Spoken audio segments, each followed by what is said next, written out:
Bonjour à tous, ici Adrien. Aujourd'hui on est le jeudi 10 juin 2021 et dans cette vidéo nous allons parler de Vivaldi. Oui, puisque la version 4.0, nouvelle version majeure, est sortie hier, ce mercredi 9 juin. Et parmi les nouveautés, on a 4 grands outils qui font leur apparition dans cette version de Vivaldi. Il s'agit d'un traducteur de page web, d'un client mail, d'un agenda et d'un lecteur de flux RSS. Alors vous le savez, Vivaldi c'est un navigateur qui mise tout sur la vie privée des utilisateurs et on va voir que parmi les nouveaux outils, on continue sur la lancée chez Vivaldi et bien qu'on ait un outil de traduction, vous allez voir, il est largement dégooglisé, voire même 100% dégooglisé. Alors, si vous n'avez pas encore installé Vivaldi ou que vous souhaitez le tester parce que tiens, vous tombez sur cette vidéo, vous allez direct sur vivaldi.com et là, que vous soyez sur Windows, sur Mac ou sur Linux, vous pouvez télécharger Vivaldi et l'installer. Ça, pas de problème. Et si vous voulez le tester sur smartphone, eh bien vous allez directement sur le Google Play Store et vous allez pouvoir télécharger Vivaldi qui proposera exactement les mêmes fonctionnalités que sur le PC. Alors, une fois l'installation de Vivaldi effectuée, si vous ne l'utilisez pas encore, vous allez avoir un petit écran de bienvenue qui vous accueille et qui vous permet de paramétrer de manière très grossière votre navigateur Internet. Après, évidemment, tout est paramétrable via le panneau des options de Vivaldi. Premier écran, c'est une nouveauté de la version 4.0. Vous avez la possibilité, avec 3 grands choix, de personnaliser de manière globale l'apparence de Vivaldi.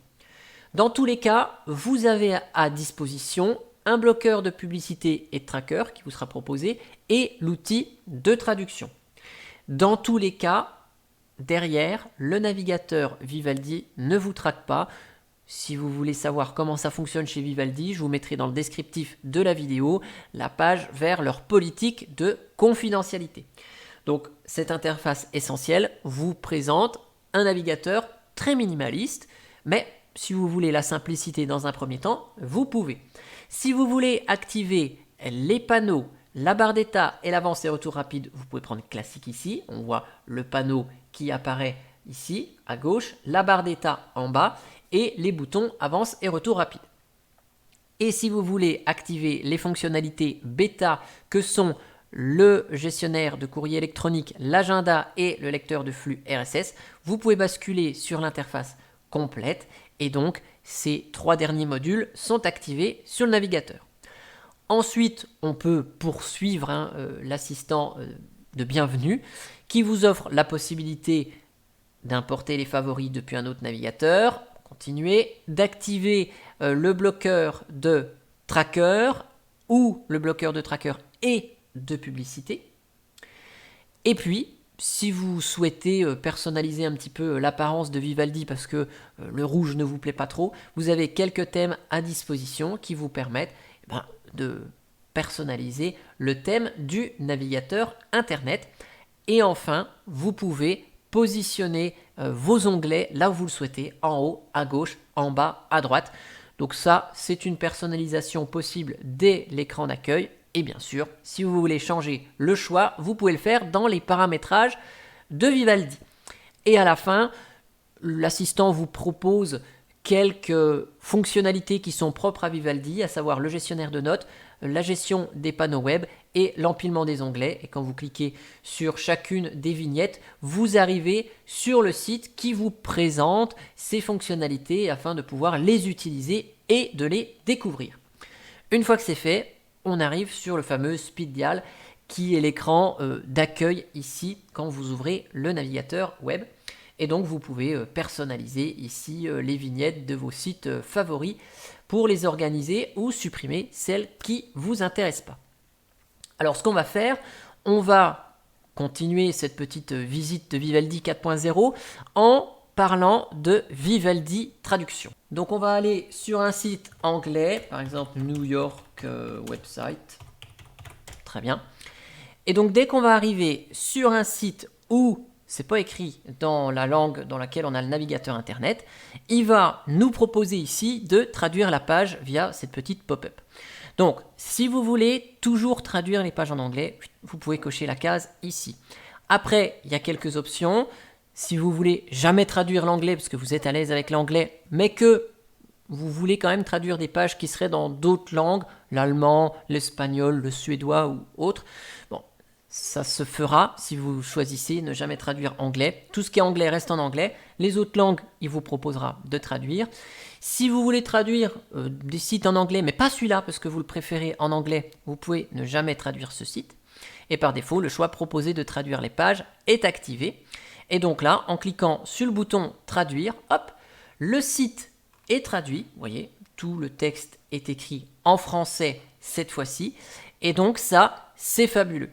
Vous voyez ici une information, c'est que le service de traduction est fourni par Linkvanex et est hébergé chez Vivaldi. Donc, ce Vivaldi Traduction a été développé en coopération avec Linkvanex, et donc, on a une fonctionnalité de traduction qui est intégrée au navigateur.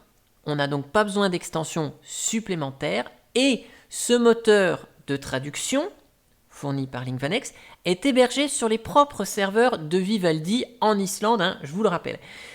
Donc, il n'existe pas de services tiers qui sont impliqués dans le processus de traduction et donc, quand on utilise l'outil de traduction, eh bien, on n'aura pas à partager les informations de ce qui est traduit avec des services indiscrets tels que ceux de Google Traduction, de Bing Traduction, etc. Donc là, on a un moteur de traduction qui est parfaitement dégafamisé et qui est hébergé sur les serveurs de la société Vivaldi. Et donc, si vous voulez en savoir plus, je vous mettrai dans le descriptif de la vidéo le lien vers la politique de confidentialité de Vivaldi.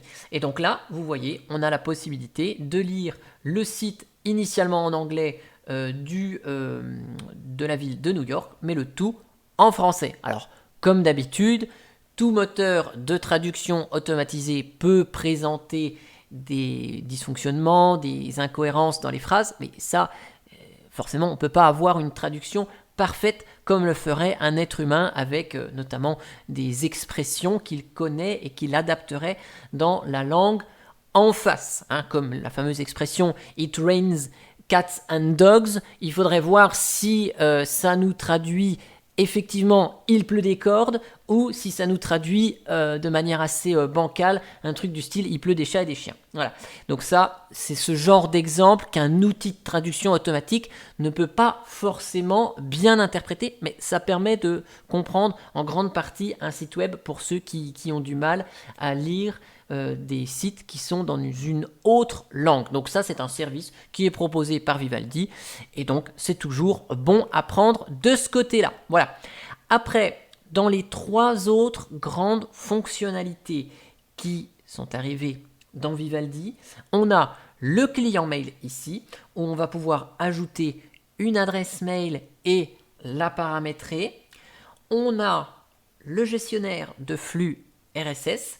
Gestionnaire de flux RSS qui, quand on est sur un site qui a des flux RSS, je suis par exemple sur linuxtricks.fr, on a des flux RSS à notre disposition sur le site. Donc si je vais sur la section à propos RSS Wiki, hop, là, le gestionnaire se met ici en plein écran et on a la possibilité de s'abonner et d'ajouter le flux directement ici, voilà, avec des notifications intégrées au système. Et la troisième fonctionnalité qui est en bêta, qui est rajoutée ici, c'est l'agenda. Donc tous ces éléments, agenda, gestionnaire de flux RSS et client mail, sont des fonctionnalités que j'ai abordées avec la plus grande précision et beaucoup de détails avec Gaël lors d'un direct Vive LiveD diffusé le 29 novembre 2020. Dedans, on aborde vraiment ces trois outils avec toutes les fonctionnalités qui sont incluses dedans, puisque c'était disponible dans les versions bêta de Vivaldi depuis plus de 6 mois. Et donc, si vous voulez en savoir plus, je vous mets le lien dans le descriptif de cette vidéo vers ce direct que j'ai fait avec Gaël.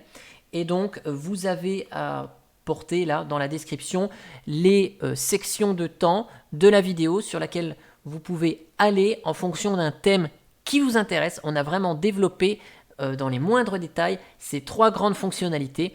Et donc, je ne vais pas redire ce qui a été développé ici. Sinon, vous pouvez toujours évidemment apprendre à utiliser l'outil en allant directement dans les paramètres du navigateur. Et donc là, vous avez une section dédiée au courrier avec le paramétrage de toutes les options, la gestion des flux RSS et la gestion de l'agenda. Donc tout est disponible dans le panneau de configuration de Vivaldi. En tout cas, j'espère que cette vidéo vous aura plu, que si vous n'avez pas encore testé Vivaldi, eh bien que c'est l'occasion de le tester et peut-être que les nouvelles fonctionnalités qui sont apparues vont vous faire plaisir. Et moi, je vous dis à bientôt pour une prochaine vidéo. Allez, ciao ciao!